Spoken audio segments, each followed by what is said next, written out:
In our next experiment, we are going to use the effect of air pressure to lift a glass without touching it. So are you ready? We are going to lift a glass with a balloon. So the things we need for this experiment are a balloon and a cup. Here I am using a paper cup. You can also use a plastic cup.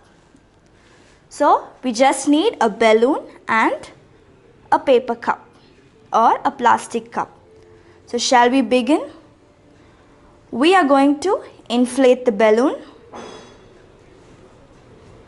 by putting it in the cup. So I am inflating the balloon.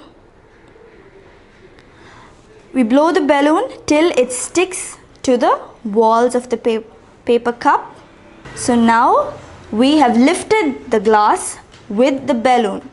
Notice that I am not touching the cup, but I have lifted the cup only using the balloon. This is because the increased air pressure inside the balloon presses the skin of the balloon against the glass wall.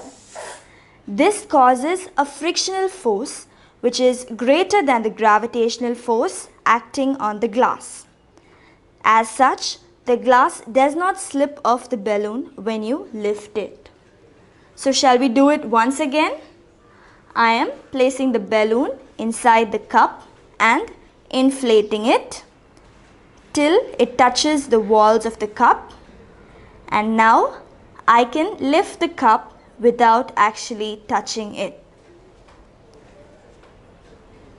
So the effect of air pressure is what helps us lift the cup without touching it.